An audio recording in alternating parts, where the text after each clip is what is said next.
Swag.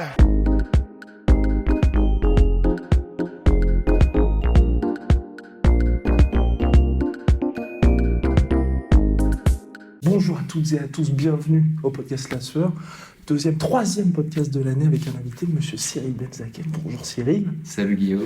Alors, pour 2019, quelles sont tes ambitions ? Alors pour 2019, mes ambitions, elles sont multiples.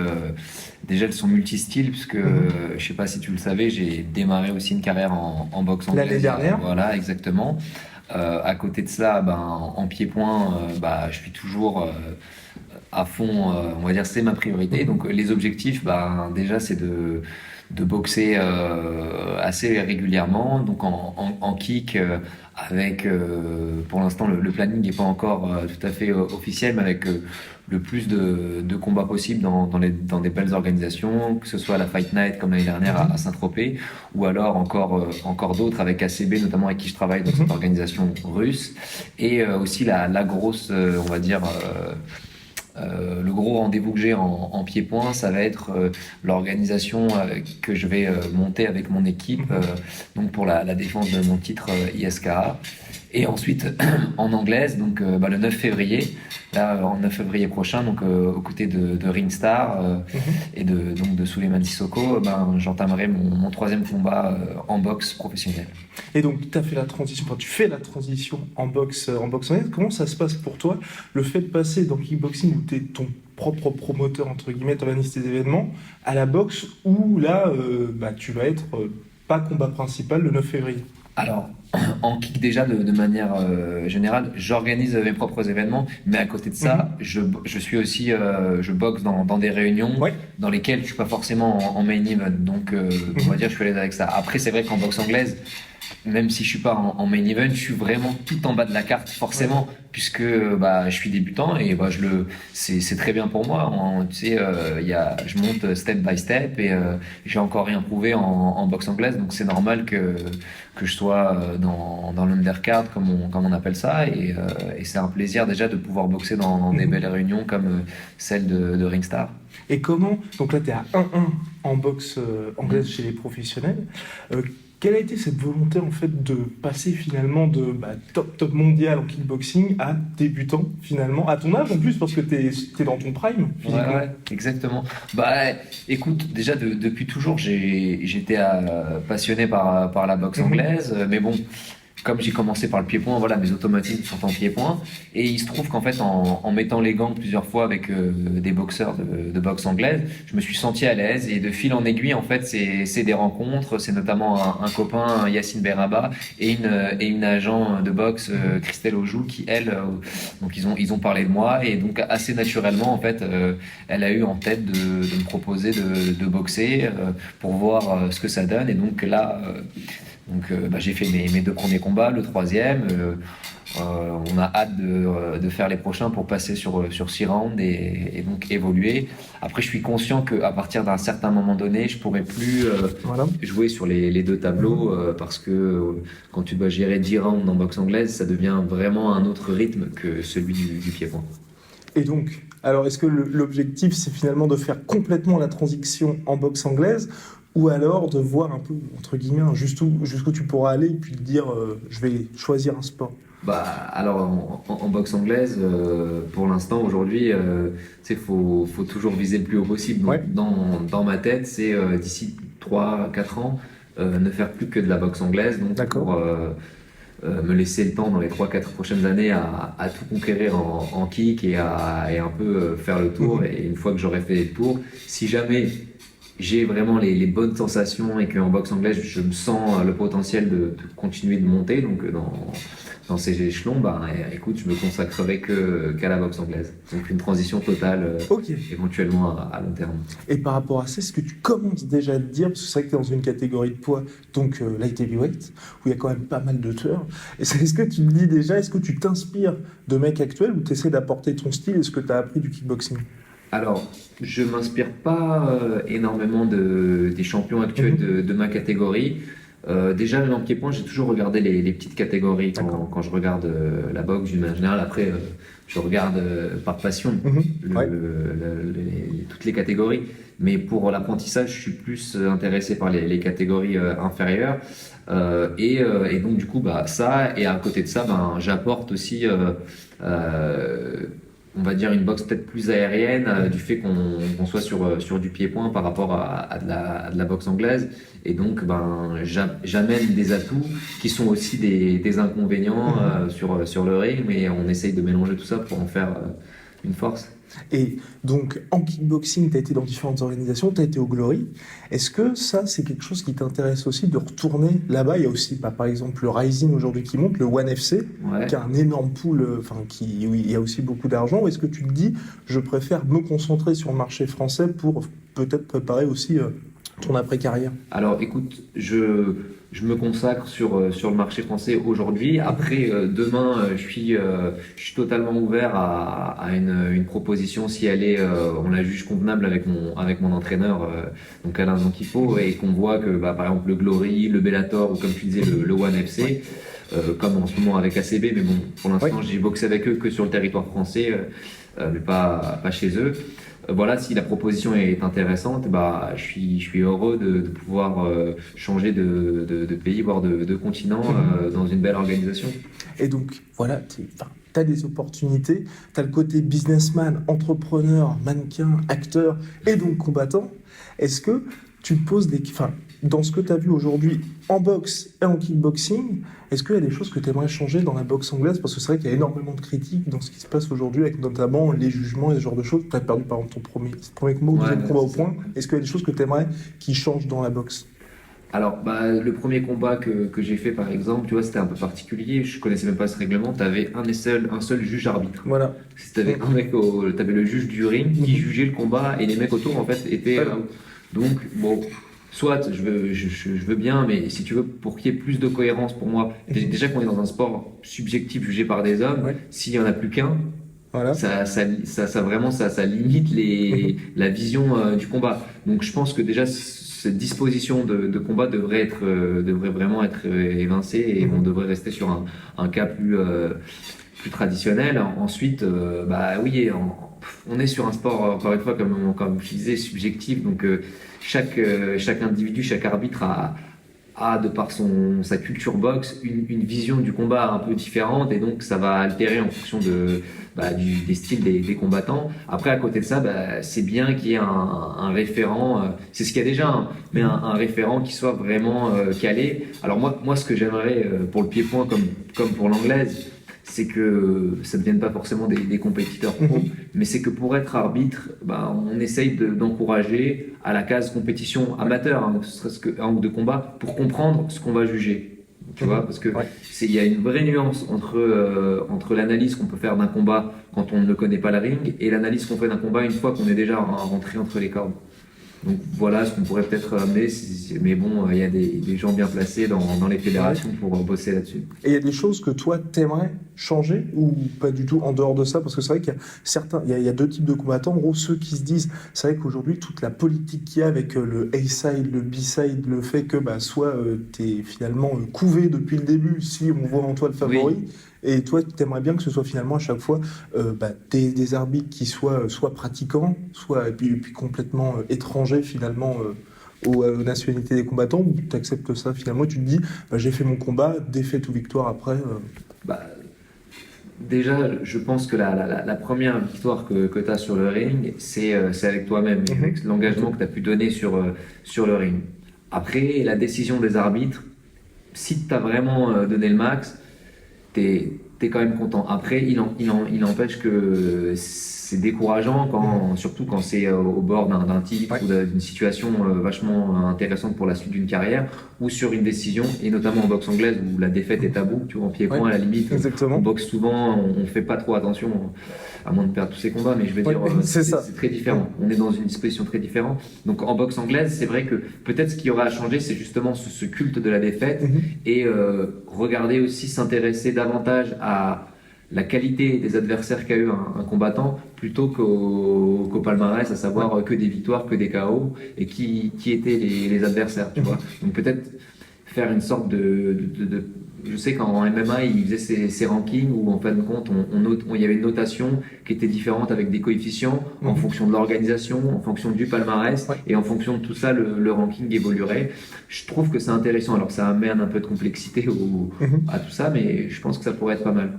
Et toi qui as combattu partout, enfin dans de nombreuses organisations et dans de nombreux endroits dans le monde, est-ce que dans les sports de combat, tu aimerais bien finalement que tout soit centralisé plutôt qu'il y ait en fait cette multitude d'organisations et cette multitude de champions du monde? Alors oui, effectivement, déjà rien qu'en France, tu sais, il y a différents, enfin pour le pied-point, on avait une fédération de boxe thaï, tu avais la fédération de pied-point qui regroupait la boxe thaï et le kick, donc c'était un peu, tu as déjà un problème en interne. Et c'est à la fois un problème, à la fois une force, parce que si tu veux, en fait, chacun défend un peu son idée et son idéal avec des fédérations qui, selon chaque fédération, sont les plus légitimes parce qu'elles bossent avec les meilleurs boxeurs et donc c'est sûr que l'idéal de l'idéal, ce serait de tout regrouper, mais encore une fois, on en revient, si tu veux, au jugement d'avant, où au final, à la fin, si tu veux, c'est pas le nombre de titres qu'a eu le boxeur dans sa carrière, mais plutôt qui il a affronté. Si en plus c'était sur un titre, encore mieux, mais c'est surtout la qualité des adversaires qu'il a pu avoir tout au long de sa carrière qui prime sur la qualité des titres obtenus, quoi. Et là, donc de tous les combats que tu as eu, tu en as 55, c'est ça en kickboxing? Plus 65. 66 en kickboxing. Et donc là, 2 en boxe, ça a commencé à faire une sacrée expérience. Est-ce que tu commences à te dire peut-être qu'il faudrait ralentir et peut-être déjà penser à l'après-carrière parce que tu as 29? Ouais, c'est ça. 29 ans. 29. Alors non, pas du tout. Ok. Pas du tout. Je suis... alors... Évidemment que j'ai eu un parcours académique, etc. Donc dans ma tête, je suis déjà fixé sur ce qui va se passer le jour où j'arrêterai. Pour autant, aujourd'hui, je suis dans ma carrière sportive et j'ai pas du tout l'envie d'arrêter. Je pourrais même pas te dire quand j'arrêterai, puisque tant que je me sens dans l'état dans lequel je suis aujourd'hui, je continue. D'accord. Si on se revoit dans 10 ans et que je suis dans le même état, je te dirais non, encore quelques années peut-être. Mais tout est planifié le jour où ça s'arrête. Et qu'est-ce qui te motive du coup aujourd'hui? C'est tu veux des belles victoires, des titres mondiaux ou aussi peut-être réussir entre guillemets financièrement dans le sens où le business est aussi important? Alors c'est un peu important. Déjà, la première chose que tu as dit, c'est déjà être épanoui. Tu vois, je suis pas encore j'estime que je suis pas arrivé encore à mon sommet sportif parce que il y a des domaines dans lesquels je dois bosser et donc arriver déjà à être satisfait de moi à 100%, être conscient que j'ai mis toutes mes compétences sur le ring et donc ça déjà c'est mon premier défi, on va dire, ma première envie, c'est ce qui me motive à m'entraîner tous les jours et à accepter les challenges. Ensuite, les titres, non, pas forcément. Tu vois, ça c'est pas. Il y a une proposition avec un titre, il y a une proposition sans titre. Je vais là où l'organisation est la plus intéressante, là où financièrement pareil, c'est le plus intéressant. Après, maintenant il y a ce défi de l'anglaise, tu vois, qui est arrivé il y a pas longtemps, donc qui a fait une relance dont j'avais pas nécessairement besoin parce que j'étais déjà motivé. Mais donc non, plein de choses qui font qu'aujourd'hui, tu vois, j'ai 18 ans quoi, et 10 ans d'expérience, 11 ans quoi. Est-ce qu'il y a des combats là qui te font particulièrement envie, dans le sens des noms qui t'attireraient à voir à ton palmarès ou à affronter? Alors en anglais, si tu veux, j'ai pas de nom en particulier parce que qu'aujourd'hui c'est je suis encore sur un format 4 rounds, j'ai envie d'évoluer pour ensuite m'attaquer à des noms. Après en pied-point, écoute, tout ce qui se fait de mieux dans ma catégorie, donc il y en a plein à citer. Ça peut être les combattants chez les 77 au Glory, ou alors certains légers de 85, parce que c'est comme moi je suis entre les deux catégories, c'est pas évident. Ça peut être aussi les 80 du Bellator, comme comment il s'appelle, excuse-moi. Bon, j'ai oublié le métis qui fait des coups de pied karaté, qui a boxé Karim Gadji il y a pas très longtemps. Combattants, tu vois, Nicky Holzken, tu vois, qui boxe par exemple au One FC maintenant, qui est revenu.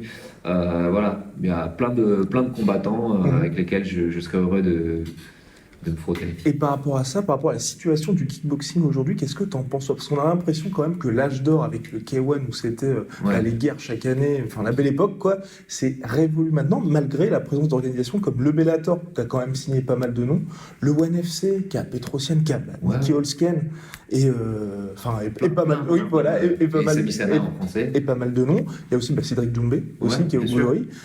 Qu'est-ce qui fait qu'aujourd'hui, finalement, le kickboxing n'attire plus? Là aussi, il faut le dire vite, hein, mais Ouais, attire moins, on va dire. bah, alors, pour moi, tout simplement, Et que les c'est grands que... champions fassent de la boxe anglaise maintenant, en plus. Non, alors, je pense... Alors, il y en a moins dans mon cas, Ouais. mais plus dans le cas qui donne une réponse à ta question, qui vont se diriger vers le MMA. Ouais, Et tout aussi. simplement, en fait, je pense que l'explication assez naturelle de cette interrogation, on peut se dire pourquoi le kick marche moins bien qu'à une Ouais. certaine époque.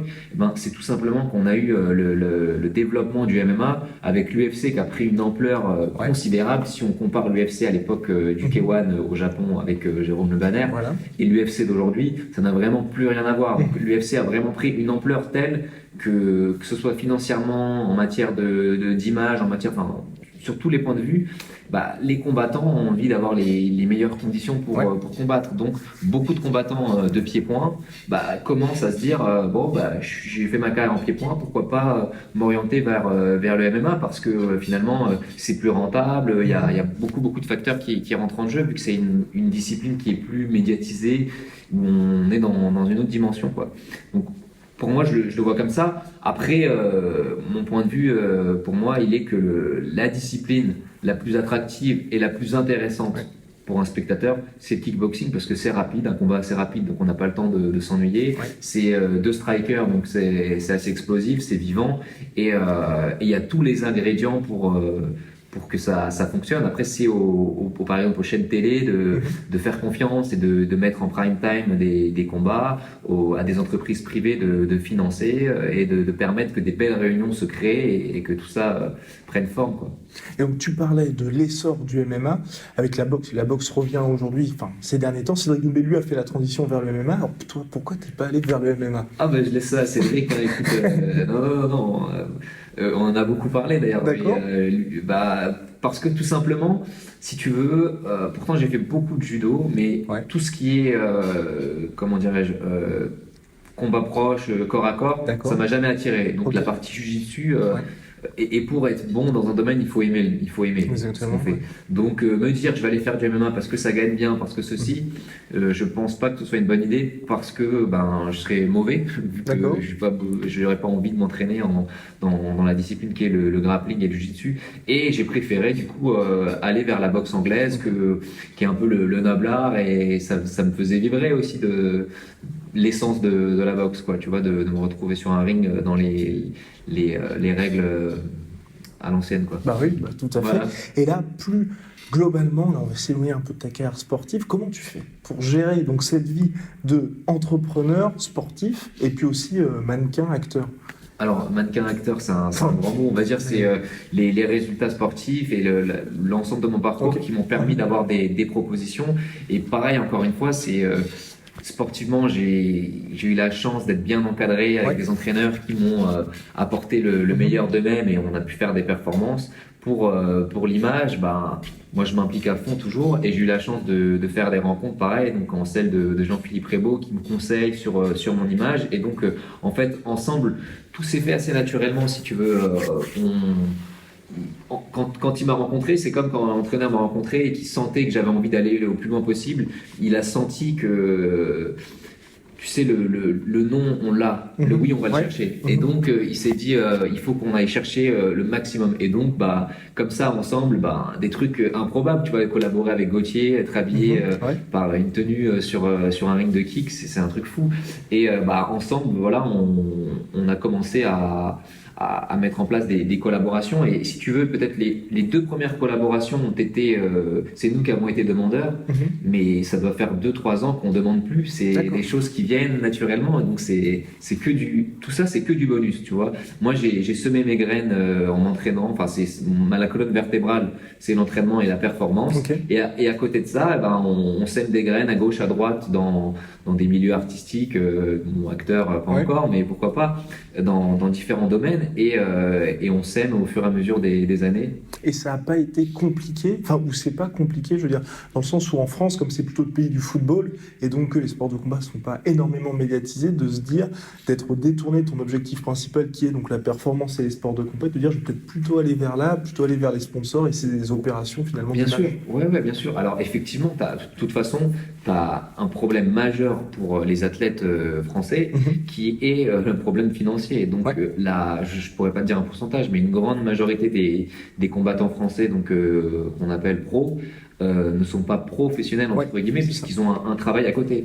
Donc il y en a quelques-uns dont je fais partie, dont on a la chance de pouvoir vivre de notre passion, avec notamment cumuler à la fois des contrats d'image et des combats intéressants financièrement. Et donc tout ça fait que on est obligé de vivre à un moment donné. Donc le combattant, soit il investit sur un travail à côté qui lui permet de financer le temps d'entraînement, ou alors il a la chance et les contacts pour pouvoir mettre en place d'autres stratégies.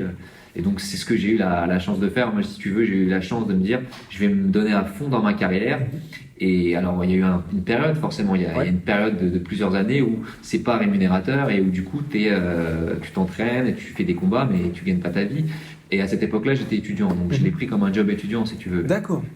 Voilà. Parce qu'en fait, t'as fait ton premier combat pro à 18 ans, enfin 18 ans passés. Non, 18 ans, c'est le début de ma carrière. Les premiers combats, je crois qu'on était junior à l'époque. Et les premiers combats pro, ça devait être 3-4 ans après, donc vers 22 ans, quelque chose comme ça. Et donc à ce moment-là, tu savais que tu allais en faire ta carrière?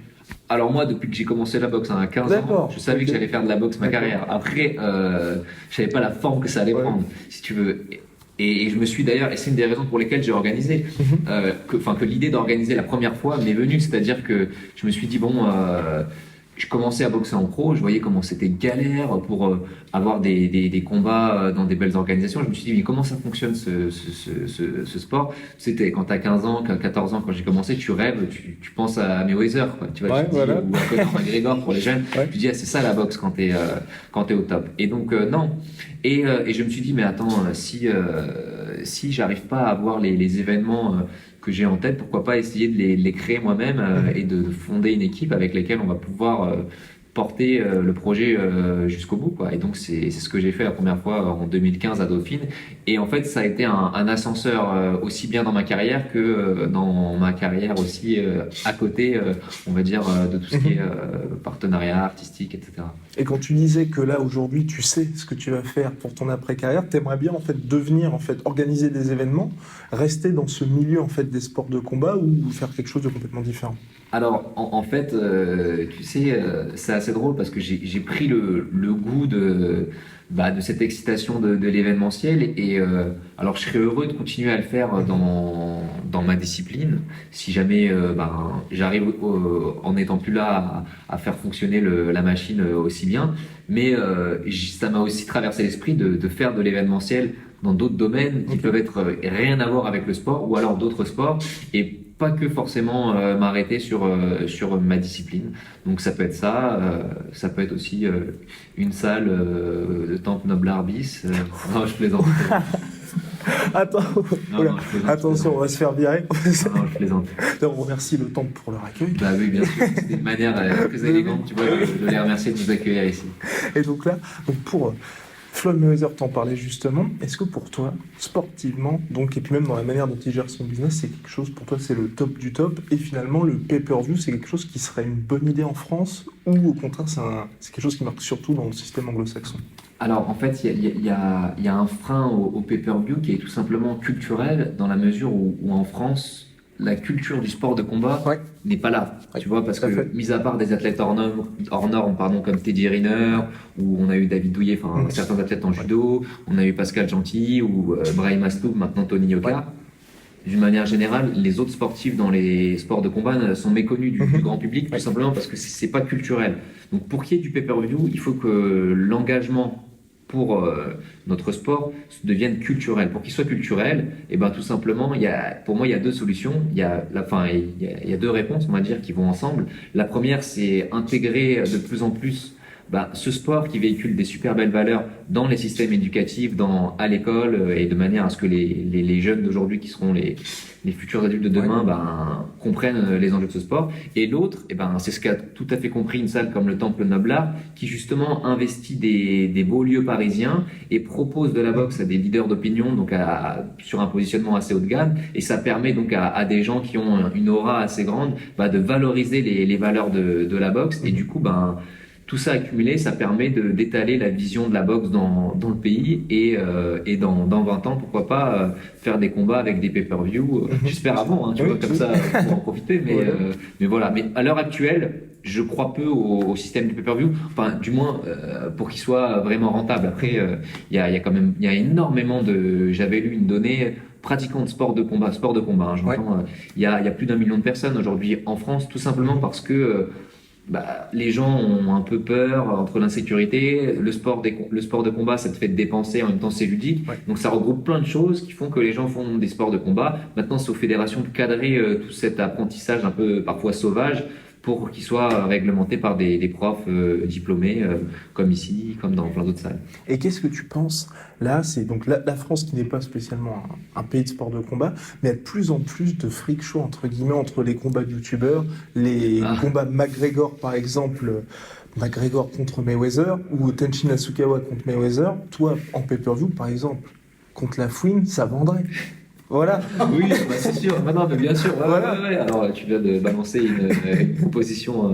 Mais pour toi, est-ce que ça, c'est des choses? Est-ce que il faut passer par ça pour finalement faire connaître le sport? Parce que mine de rien, quand il y a eu Mayweather-McGregor, c'est le combat qui a le plus marché de tous les temps. Bien sûr. Alors, il y a quand même une différence entre Mayweather-McGregor.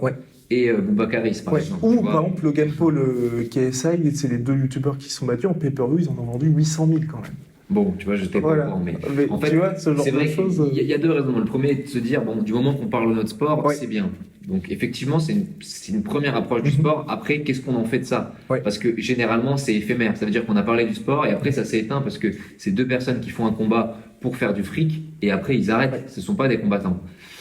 Si tu veux, pour répondre, tout ça, ça vient parce que que tu le veuilles ou non, on se rend compte de plus en plus qu'on est en train de rentrer dans un monde un peu d'image, tu vois, ne serait-ce que l'essor d'Instagram où la forme prend le dessus sur le contenu et du coup, avec des combats comme ça, on rentre dans ce domaine-là, tu vois, avec toutes les télé-réalités qui cartonnent, c'est parce que les gens aujourd'hui, ils sont sur la forme, donc la forme plaît. Après, un combattant, il est sur le contenu, donc c'est pas intrinsèque à notre mentalité de valoriser ce type d'opposition, à moins que, par exemple, on se serve d'une opposition dont tu citais deux youtubeurs pour y associer, par exemple, deux vrais champions qui, eux, vont, par exemple, profiter de l'engouement du public pour faire leur combat et valoriser notre sport plutôt que ça peut être un peu vulgarisé, quoi, tu vois. Après, pour moi, un combat comme Mayweather-McGregor, c'est du réel quand même, parce qu'on parle de deux combattants. Même si on est dans quelque chose d'un peu foufou, on parle de deux vrais combattants. Eh bien, ce sera le mot de la fin. Merci, c'est tout pour moi. Merci beaucoup, Cyril. Avec plaisir et à très bientôt. Et merci au Temple Noble.